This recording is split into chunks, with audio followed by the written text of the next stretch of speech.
Hey everyone, TGIF, it's a sunny day out there, and we are super excited to welcome Kayla Walters of St. John's Beer Tours on to Chats with Chels today. So it's also a special episode because we are having these new Newfoundland Cider Company ciders, so they're super delicious. And if you guys ask us a question or leave a comment, then you might get to have one of these yourself. So Kayla is the founder of St. John's Beer Tours. Yeah. So tell us a little bit about St. John's Beer Tours. So St. John's Beer Tours is, the province's newest tourism company that is geared mainly towards millennials, right? Giving millennials a really fun, hip thing to do while they're visiting the city. So it originated as like an idea specifically for tourists, but last summer we discovered that it is a great kind of date night, office outing for a lot of local people here in the city. Everyone's really excited about craft beer and the birth of craft beer here in the province. So how did you come up with the idea of starting this beer tour? So the idea, took a little while to come up with the idea. There was a couple of different experiences that kind of inspired it. I'm a backpacker, much like Chelsea, and we. It's like you were backpacking. I was with you. We'll go backpacking the whole thing one day.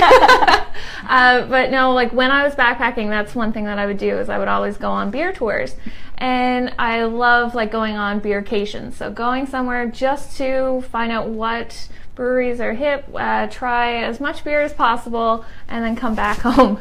So when I come back home, I just couldn't imagine that, a place that is kind of known for being, beer drinkers and, loving a good debaucherous night out, didn't have anything of this nature, to offer to tourists. So I was at O'Reilly's one night and sat next to a table full of tourists from Ontario, and I was drinking a glass or pint of St. John's Stout, and they just casually asked, what I was drinking, and an hour later we had this entire conversation about what craft beer we had available in St. John's, kind of what the future held, and they said, you know what, you should do this for a living, and I was like, all right. All good plans start at a bar, I think. Yes, with pints. So which country has your favorite beer so far? Oh God, I'm still really partial to Canada. I love Canadian craft beer. So I took a trip to Vancouver a couple years ago, spent 4 days drinking 80 different types of craft beer. Oh my gosh, 80? Well, you get the the little small samples, ones, okay. right? Yep. So it's not as, not 80 pints in 4 days or anything like that, but it's still, substantial, and got to see what they were brewing there, and also grew up in Nova Scotia, so the craft beer scene there is also near and dear to my heart. Halifax craft beer is really exploding lately. There is a lot going on with beer in Halifax. Yeah, they have, I think it's over 55 breweries now in that kind of tiny island. The island of Halifax. I need more drink.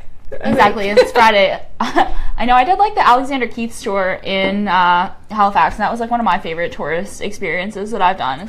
Believe it or not, I've never done that tour. Never done that one. No, I lived there for very many years and never took the Alexander Keith's tour, so maybe that's the... I think it was just so unique because I'm a big beer fan too, as anyone who watches the show realizes. So I like to go on brewery tours and that kind of stuff, see how it's made. I've been on a few, and a lot of them is kind of the same thing, we use this, and this, yeah. A lot of the time I'm in it for the samples, but when I did the Keith's one, it's a whole historical experience, so I think that's pretty cool. Yeah. But it's really sad. They had a special edition blueberry one that they were brewing, but it wasn't ready when I was there, so that's it. Didn't get to try it. Yeah. So back to, I guess, starting the St. John's Beer Tours. Yeah. So you didn't actually start that in St. John's, did you? No, I didn't. I was one of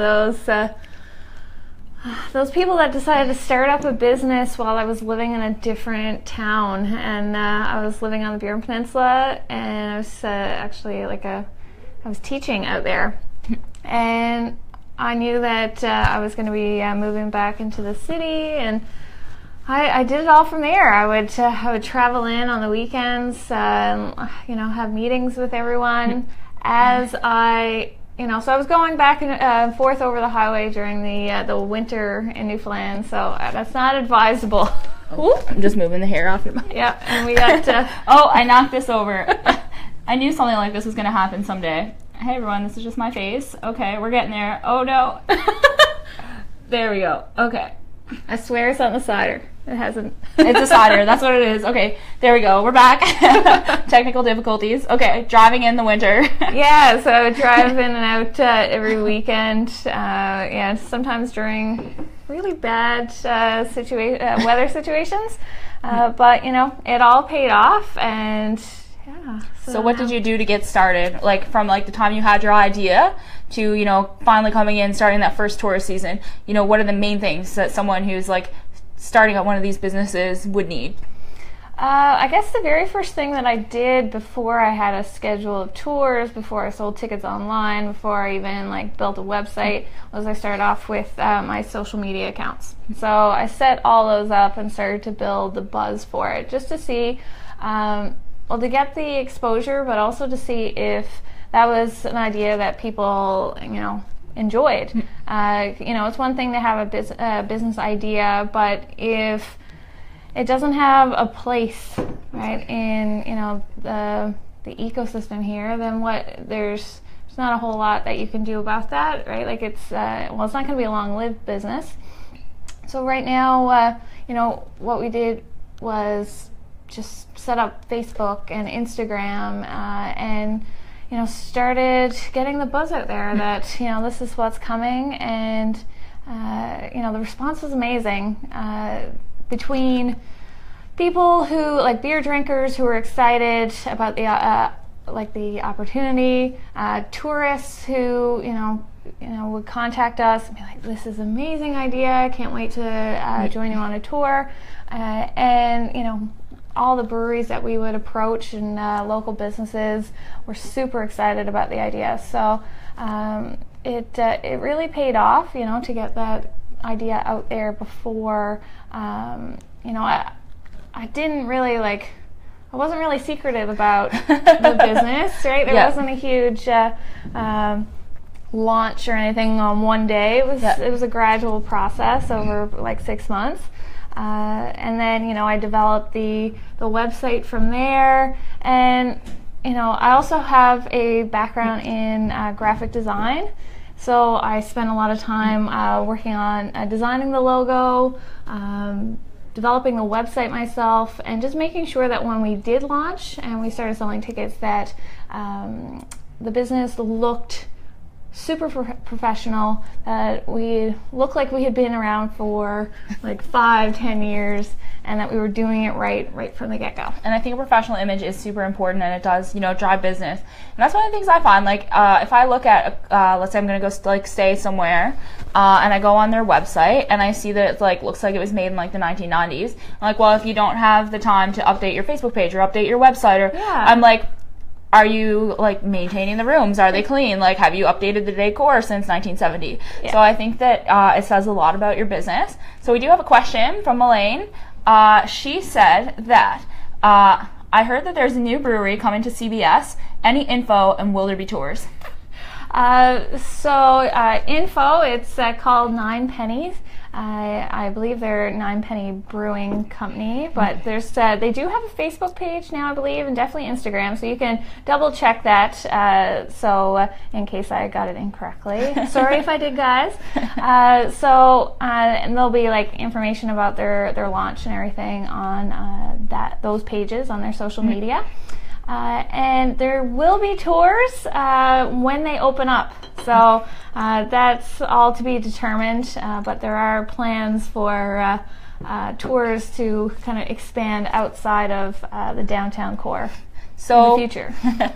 As someone who's in the brewing industry, a little bit of a beer fanatic, what is your favorite I guess I know it's impossible to pick one, so we'll say top 3. What are your top 3 recommendations for those who are drinking along at home?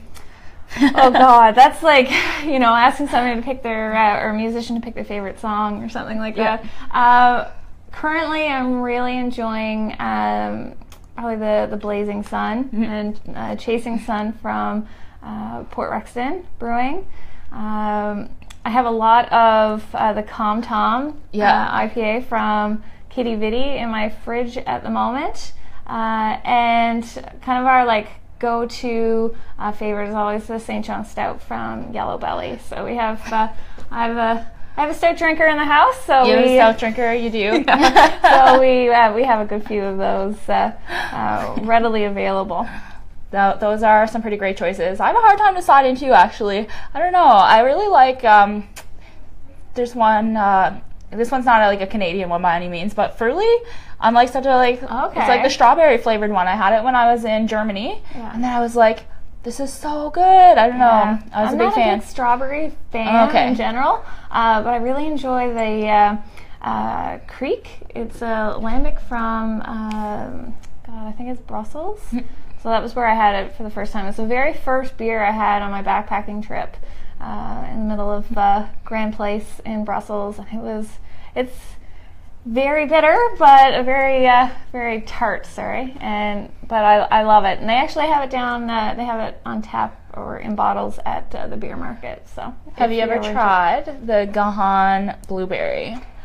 Yes, I believe so. Yeah, I think that's... Has it been around for a while? Yeah, it's been around. I think I recently just got it in Newfoundland, though. I haven't seen it here like before, and I just saw it like within the last couple months. Yeah. But I'm from New Brunswick, so we have Pump House Blueberry. But yes, the Pump House Blueberry is what I started drinking. Yeah. We in university, if we ever had brunches at the house, we would have them as breakfast beers. So anything fruity. Okay, so we do have another question. So what was the transition from teaching to starting your own business? Like Gahan and Pump House is the best. That is true. So yeah, for anyone who is along at home, it's funny because before we started, Kayla can speak a little bit quietly sometimes. So I was like, Kayla, you have to use your outdoor voice, okay? And she was like, you do know I was a teacher, right? A teacher, and I talk to a bunch of people who are inebriated in very noisy pubs and breweries. So I'm used to talking with outdoor voices or loud indoor voices. I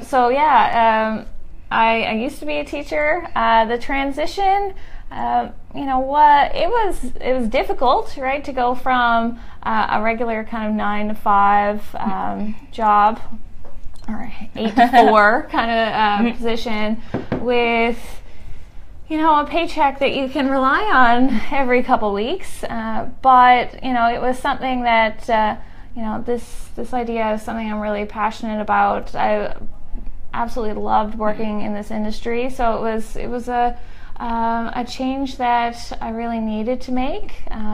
Also really wanted to be here back in the city, kind of amongst the hustle and bustle of the town life. So yeah, needed to be back here. So it wasn't an easy transition, but well worth it.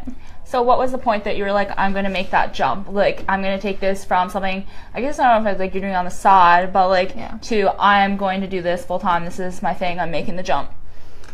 I don't know if there was ever like an actual day. Once the idea kind of took hold, it just snowballed to the point where you don't realize that, this is, gaining so much momentum, and there's kind of no turning back. Like there is you can always just say, it's not happening anymore. Yeah. But I don't, I'd be stupid to stop now. Like it's every day. I love going to work. I love the people I get to work with on a daily basis. All the new people I get to meet. When the tourists come in on tours, it's just so rewarding and so exciting. It's one of those people can't fathom that I have such a cool job. I do. It's super fun. So you developed these tours from scratch. So tell us a little bit more about the actual tours and what you do on them. So besides drink beer. So there's always that. the tours aren't just about drinking beer. They are part educational as well. Going into a brewery, it's not just about like, let's taste the beer, but it's also about the process. So how beer is made and who is making that. Right, so that's always something that we like to start the tour off with, is the educational side of things. So, what ingredients are necessary, the history of beer, how that all comes together. We do tours of the breweries that we visit, and then we do tastings, sometimes with the brewers themselves, but also just like in a group situation, trying as many different local craft beers as possible, and having really great conversations, some local food as well. You guys did an Axes and Ales as well. Yeah, so last summer and moving forward, we've partnered with Jack Axes, and so we did a Axes and Ales tour. So we started off doing like an hour of axe throwing. We did a little beer consumption at Jack Axes, and then we moved down to Mill Street for more beer enjoyment and some live entertainment. So the axe throwing is really fun. Oh, it's amazing. Like, it's a good workout, too. I know. I was really surprised because I went with Matt and Gabby, and I actually, I picked it up, and I threw it, and I got it on, my first try. But, of course, I could, not get it again for, 10... That was me. I did it. I got a bullseye the first time, and I would go there every week. Never once. I was the worst axe thrower, to the point where it just became a real joke amongst the all my guests, on tour. It's just oh, well, if we're in a tournament, I want to be against Kayla because she sucks. It's funny. I played, this is a little bit of an aside, but I played darts for really the first time a couple weeks ago. And I didn't even want to play because I was I've never played before. I'm just going to be so bad at this. And I actually I did pretty well. So I was a little bit struck on myself. I was no one wants me on the team because I'm going to screw everyone up. These are pro players. But all my years living around the Bay, I'm still terrible at darts. So that's half the reason I had to leave. They made me leave. They made you leave. They make you leave if you can't play darts. Yeah. Okay, well, I'm going to remember that. Just pro tip. So I guess one of the other things that I wanted to talk to you about, you also have a business doing website design and that kind of stuff, but you have so many resources for organization and process management. So I know that you tell me some of these, but just for anyone who has a business at home, I'm sure that they would love to hear about the, programs and organizational management systems you have. Yeah, God, I should have fewer organization systems because I'm sure it's an oxymoron in itself to have so many that you need to do your job. I like to have my process as clean cut as possible. So I do web design in the off season. So from October to May, I spend my time making websites for other women entrepreneurs and tourism companies mainly. And it's just really important to have all those documents in place so you can make your process as streamlined as possible. Making sure that you onboard clients and make sure that they are aware of policies and stuff like that. So I do use a lot of customer management software. I'm the biggest lover of one called Dubsado. So it's essentially my entire business online. They take care of questionnaires and invoicing and all of that in kind of one piece of software. So that makes my life very, very, or my life and my business easier. So you said that you kind of do a little bit of special work for women entrepreneurs. So Kayla is the founder of a group called Fempreneur YYT. So that is a Facebook group of any women in Newfoundland. Is Newfoundland or just St. John's? Newfoundland in general? All over Newfoundland. Yeah, who have a business and, it's support. You can go in, you can ask a question. So what inspired you to start that group? I guess I absolutely love Facebook groups. Facebook groups for business. I should be specific about that. And the fact that now our world is so small, and that you can be a freelancer, you can be a solopreneur. Like I run both my businesses, or last year I ran St. John's Beer Tours completely on my own, and that gets really isolating. And sometimes you just need to ask a question to somebody, and you don't know who is around. So this fall I set up Fempreneur YYT as a way to create this welcoming and inclusive group of, or the space for other women entrepreneurs to ask questions, get support, and not just like business-wise, but in their personal lives as well. Because if you run a business, you know that those two are pretty much the same thing. They all kind of fuse together. So it's been amazing, just like women asking, each other, like, hey, what do you guys use for accounting software? Or if you've been in this situation, how have you gotten out of it? Or just, help from other people, pooling resources. So it's been absolutely phenomenal. I think we have over 350 members now. And all of these women are like doing badass things in business here in the province. So it's pretty great. That is. I'm a member of the group. I really enjoy finding the support in it as well. So another fun fact about Kayla that you guys might not realize is you still have the most Instagram followers in Newfoundland and Labrador. I think I might be surpassed now. But you're surpassed. Okay. If anything, I'm number 2.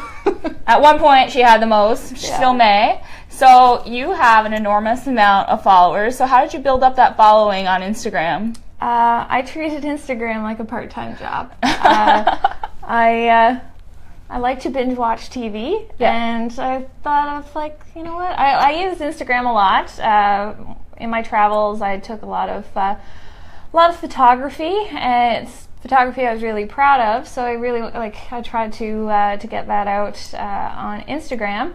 And, just kind of out of boredom, thought, hey, I'm going to, kind of learn more about the platform and how, to get the most out of it. And I would, at the height of my Instagram kind of insanity, because it really gets to that stage, I was spending at least 6, probably 7 hours a day in the app, in supporting applications, just to build the following, get likes. It does get to a point where you feel like you're a slave to it all. But when you own a business, at that point it wasn't a business; it was just a personal photography account. But all those lessons now I can apply, and I have been applying to my own social media accounts for St. John's Beer Tours. So it's been an unbelievably valuable marketing experience that was, just something to do while I binge watch Netflix. So what are some of your favorite tips for someone who is looking to, maybe they just started on Instagram, or maybe they don't have that many followers, so they're just like kind of like starting to build up? To build up, you really got to stay on top of things. Don't 6 hours a day. That's way too much. But take 20 minutes, a half hour every day, set aside, and make sure that you are having. If somebody leaves a comment on a picture, comment back. If somebody follows you and you guys, your interests align, follow them back. So engage with the people that are trying to follow you. Put your photos out there and use hashtags. Hashtags are, kind of. I like that you can follow hashtags now too. So you don't have to just follow a person, you can follow a hashtag. Yeah. So I follow like hashtag YYT, and then anyone that uses YYT, I can, like their things, leave a comment. So that's not as powerful as it can be yet, but it's still a really cool addition. There's also, if you're a Mac user, there's an app called Flume, F-L-U-M-E, that you can download, and you can save a bunch of hashtags. So like you can go back and look at them specifically, whereas right now on the Instagram, like in the native app, you have, like, it just shows up in your newsfeed.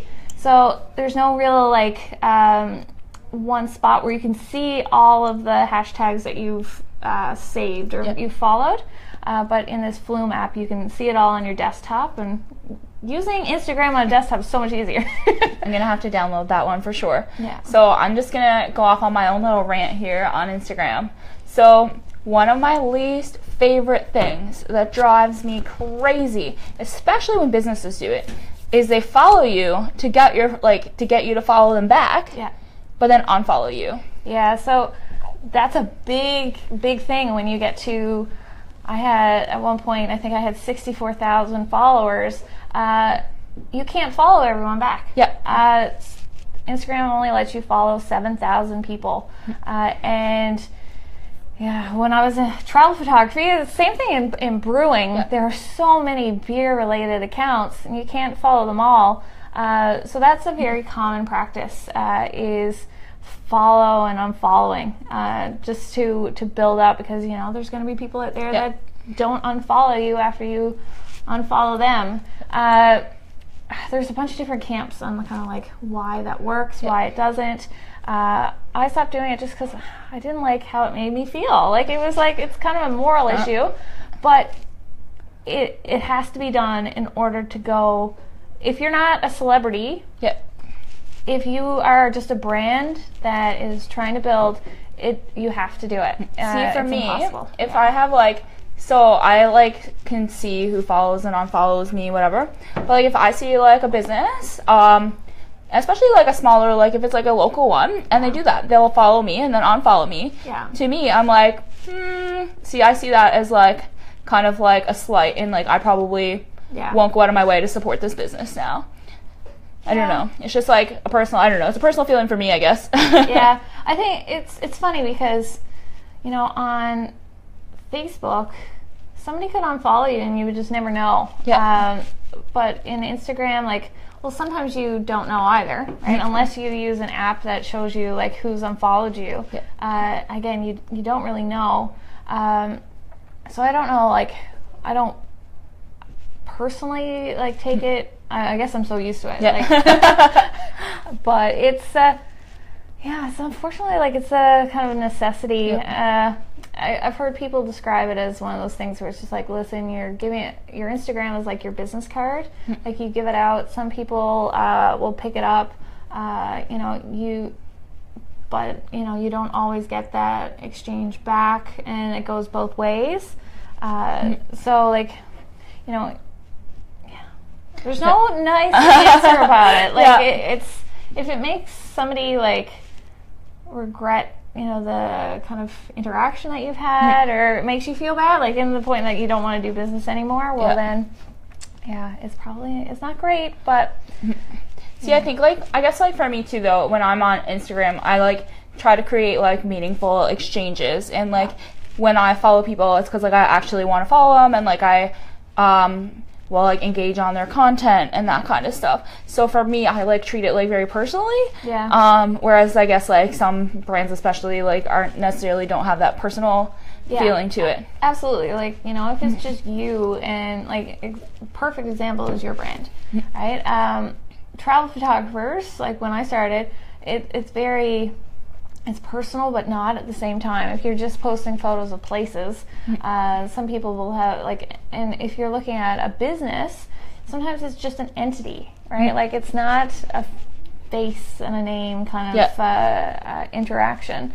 So that there's a little bit more distance, but there's definitely different types of kind of realms within Instagram that can apply to. So now that we are getting to the end of our show, you guys know what's coming up. It's the Jar of Awesome. So every week we get some questions. So if you guys ever want to contribute to this, just shoot me a message or leave a comment. So some questions from you guys, some questions from me, some questions from past guests, and we put them all in this little jar, and we let Kayla pick out 3. So usually people pick them one at a time. Oh, I'm gonna pick them all at once. It happens because sometimes they're kind of sticky notes. I need to get my act together and fix them up again. But okay, what qualities do you think are most important for a leader? Oh, I didn't get a fun one. Oh, there's a few fun ones. I should add, what's your favorite beer? That would be a good one to put in there. We already answered that. We did. Oh, but I will add that future, one. Yeah. I'll add that one. What qualities do you think are most important for a leader? What do you think? And then we'll brainstorm. So for me with a leader, I think being understanding is a part of it. But also I want to say treating people as equals rather than like your servant. Yeah. For me, I don't know, I'm just like an awkward person with like really like authoritarian figures. Fair. And it makes me really uncomfortable when people are very like above you, authoritative kind of figures. Yeah. So yeah. I think my answer might be like, I think tone. Yeah. It's, you hear the cliches all the time that, you need to be authoritative, you need to be, a good listener, and you need to inspire people. But, tone is a great thing. Like, make sure that so tone goes hand in hand with the types of relationships that you create too. Like, don't be too buddy-buddy. Yeah. Right? Like, keep enough distance, still maintain that, air of authority. But, it's difficult. Like, being a leader is not one of those things that you can just be born with, I don't think. I think it's I know some people say that, but I don't know. I feel like it's something that you develop as well, the skills, and making sure that, you're putting thought into how you come across to others is important too, because it can avoid those initial like awkward moments, or any situations that you're like, oh, I didn't mean to say that way, or come across that way, that could potentially like ruin interactions with employees or other like businesses that you work with. I think too. So I think like a big part is believing in what you're doing and believing in the product. So I just was reading a news article this week. Elon Musk is currently sleeping at Tesla because he is monitoring the Model 3 production. Yeah. So, for someone at his level, I think that that's like very interesting. Like, maybe like a little bit neurotic. He probably has like a beautiful penthouse suite like built in that building. So the claim is that he has a sleeping bag beside his desk. If that's true, that's amazing. Yeah. Right? I don't know. Like, would there be, I don't know. I feel like... I think that is inspiring though. Yeah. Like, I am a big TV geek, and, I watch Silicon Valley, and that's what reminds me of that. Silicon Valley.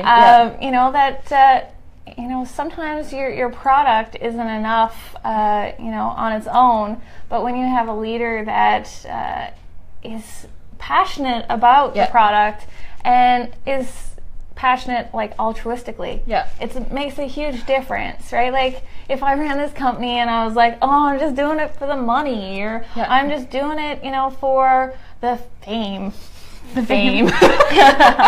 But, Elon Musk. Right? Then it would be completely different. But it's like, I'd do this business if there was nobody around to do the tours. I would find a way to make it work, because I love it. So who's your favorite Silicon Valley character? Oh my God, I want to say Gabe, because I just finished watching The Office and I can't remember his actual name in Silicon Valley now. Do you remember? I didn't watch The Office really, so what's he know look like? Which one is he? The really tall guy, the HR guy. Richard. No, Richard is the main guy. No, not Richard. Oh my gosh, no, it's not Steven. I was just watching the new one last night. I know. Watching? Can Google it for us? I know. I listen to podcasts, like the Armchair Expert and like Joe Rogan, and they have like a support person who like fact checks for them and like looks things up. I think I need that in my life. Yeah, to have somebody in the background. So the HR guy who played Gabe in The Office. Yes, I love him too. Oh my gosh, I can't remember his name off the top of my head. Oh, it's gonna come back. I just watched this last night. Like, I literally was watching like 2 episodes last night. Yeah, he's like their moral compass. Yes, exactly. Who knows all the ins and outs of business plans.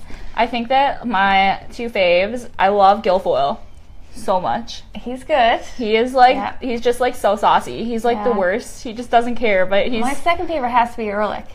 Oh, I don't like Ehrlich. Oh my gosh, I find it so agitating. Like, I think, but he's the perfect characterization. Jin Yang. Jin Yang is so funny. Yeah, he's only there to ruffle feathers.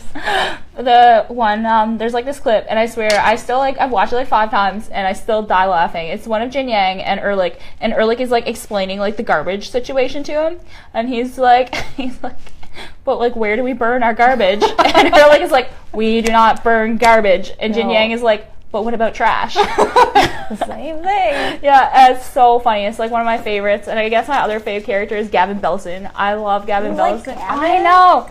Man, when you like that you're supposed to hate. But when he like brings out the animals and like it's like I just like brought like this is like and then like there's like that board there's like a board meeting and they're like no more animals, like, and like he's like trying to like push away a skunk or a cat or something. I don't know what it is, but he just like. I like how he got Banksy to do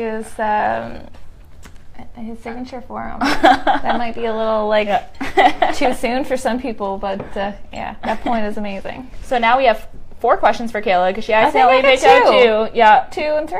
So. Oh, you picked 2 and 3. Okay, sorry. Yeah. Okay. What song pumps you up? Mine is probably a little bit unusual. So I really like a song called Sleeping Lessons by the Shins.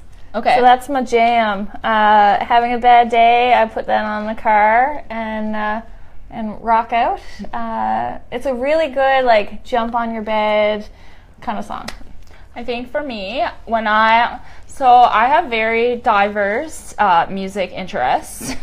So one of my favorites is Mama Said Knock You Out. I think it's like LL Cool J. When I'm on my way to exams or like something that like I just need like a ton of motivation, I'm like, I put that on, I'm like walking to my exam and I'm still probably gonna fail, but I mean I'm like I'm pumped up while I do it. Yeah, exam time we used to listen to oh god, it was a Bon Jovi song. Living on a Prayer. Living on a Prayer. We would Jesus, put our take the headphones wheel. in. Okay, not that one, but yeah, no. Living on a Prayer. We would listen to that, and we would lip sync it before I did my master's and undergrad honors degree in English Lit. So we would listen to that every time we took an exam in Old English. We were living on a prayer. Mama Said Knock You Out. But my other one, which is like totally opposite end of the spectrum, Dancing in the Dark by Bruce Springsteen. Oh, always a jam. I guess that you also had a Springsteen experience as well. Yes, love the Springsteen. Got to hold his hand and sing with him when he played in Moncton. It was like the greatest moment. Feeling very jealous. See, I didn't like when Springsteen came to Moncton because I'm from New Brunswick. I was there and I wasn't at the concert, but I was in New Brunswick and I was like, oh, Springsteen, like I don't care, like whatever. And because I just wasn't into his music at that time, I was younger, and like now I'm like going to like all the way to New York specifically like just to see him. So oh yeah, he's totally worth it. Yeah. I love Badlands too. It's a good one for me for Springsteen. Yeah, I'm definitely partial to Atlantic City and Thunder Road. Oh, I like Thunder Road. I'm on Those fire. are my 2 faves. Oh my gosh, actually, I think my fave Springsteen one is The River. Yeah, I feel like this such too good. depressing. I don't know. It's like such a good storytelling. Like he like tells a story through the song, which I find is like really nice. But between that one and I'm on Fire, I think for like my absolute faves. Oh yeah, I'm on Fire is great. The band does a cover of Atlantic City. This kind of like I guess like trad version, some banjos in it, and it's absolutely perfect. Yeah, I'm gonna have to check that one out. I love that song. Yeah. So we have one more question. Is it gonna be a serious or a silly? If you listen to podcasts, what are your favorites? Ooh, I've tried a lot to get into podcasts. I have a lot of them like saved on my phone. The only one that I used to listen to religiously, and I still kind of do, is 99% Invisible. So it's all about kind of the invisible design that makes society work, whether it's like profiling who makes the road signs that show you where to drive, or kind of like what the thought process is behind that, or the reason that Legionnaire's disease is called Legionnaire's disease, like the history behind it. It's just fascinating. They're really short, so it's good for me because I have a short attention span. I try to get into podcasts like Joe Rogan and is it Dan Carlin's Yep. The history one on hardcore It's not history? drunk history. No, it's History Retold or History Revisited. I think it's like. Well, that's isn't that Malcolm Gladwell's one? Oh, maybe. I don't know. I don't really listen to these like historical. Any like actual podcast listeners out there are gonna be like, no. See, I like listening to like conversational ones. Like I feel like I'm kind of like eavesdropping on like two awesome minds like chatting. So I like the Joe Rogan. Well, the other one I listen to actually like frequently is the 902 Brewcast or like the podcast that they have created out of Halifax that's looking at the craft brew scene there. So that's quite interesting. Ooh, I never heard of that one. I need them to be under like 40 minutes though for me to see. What I always used to do is I always like used to watch TV like to go to sleep. Like I find it really hard to go to sleep unless there's like some background noise. And I found like I would get into these TV shows, so then I would be like on my screen like watching. But now I find like I listen to podcasts a lot when I'm going to bed. So like usually like if they're like 2 or 3 hours long, I usually fall asleep within like the first hour. But if they're like really interesting, then I'll like come back to them the next night or whatever. Like one of my faves is there's one that Joe Rogan does with Neil deGrasse Tyson. And is that new? I think it came out in like September or October of this year. Yeah. Oh, well, then that's new. Yeah, that was of this year. Like my year doesn't start until May. The beer season. No, that was like a pretty good one. I don't know. I just love like Neil deGrasse Tyson as a whole. So he's an amazing human, and just listening to him is like. I went to the Hayden Planetarium. Yeah. Penitentiary. So the Hayden Planetarium at the Natural History Museum in New York, and he's the one that does the narration of the kind of experience there. And like you leave that place with an existential crisis. You're like, oh my God, I don't know what my place in the universe is anymore. So ever since that moment, I've loved him. His voice just... I was I started reading his book, Astrophysics for People in a Hurry. I have like very diverse interests, but it's really interesting. So I started it right before Christmas, but then I went home for Christmas and I like haven't really picked it back up again. But it's on my list for like as soon as I'm like finished school for the year, I was like bringing it back. But it's like so sketchy reading it because you're like I'm so small and insignificant. Yeah, absolutely. That's exactly how he makes you feel, but he makes you feel good about feeling that way because he's like the grandfather or the lovely uncle that you wish you had. Not mad, I'm just disappointed. No, I'm just joking.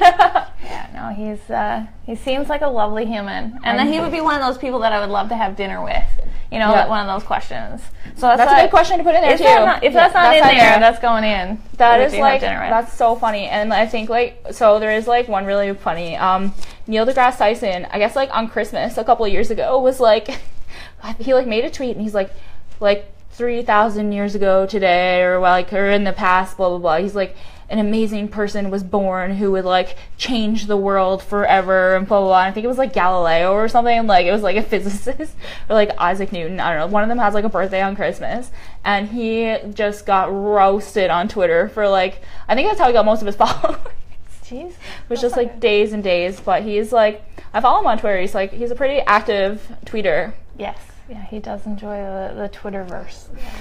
I did see another one with Elon Musk the other day, and he just blatantly called out a reporter on Twitter. He's like, "This is inaccurate. Like, you're totally wrong." And he's like, "That's how I found out he was sleeping on the floor at Tesla." I can't get that out of my mind now. I know, right? I'm gonna think all day. Either was just finishing up, I guess, but another one, and this just shows the power of interacting with people as they're interacting with your brand or you as a social media person. Elon Musk was on Twitter. I'm just a big fan, so I don't know why I keep going back to him, but he has a really big crush. Yeah, who wouldn't? He's out of this world. Oh, wah, wah. But so someone was saying that they have a Tesla and they go to the filling stations. Or I guess not filling stations, but charging stations, and people will have cars there, but the cars are already charged and done. And he's people just go shopping or get a coffee or get dinner, and then they don't come move their cars. So then it's really inconvenient to try to charge it. So what he started doing was Elon Musk like read this guy's tweet, and he's like, that totally makes sense. So he like developed an app that like reminds like the users when their car is ready, when it's done charging. And then if they have like a 10-minute grace period or whatever to come get it, and then they start getting charged if they don't come get their car after that reminder. So I think it just shows to show like you can have like these personal interactions with like these really, really big people. Yeah, absolutely. That's a really good idea. He's, I'm sure, absolutely full of good ideas. I watched the rocket launch and I was just like completely overwhelmed. It's like we share, this planet with a lot of badass individuals. So it's like one right cool. here. Yeah, me and Elon Musk. Comparable. Same. Yeah. So thanks everyone for tuning in. Next week, so since we're on the topic of I guess innovation and technology, we are going to be with Nitham. So he is going to be talking to us about artificial intelligence. So we'll see you next week.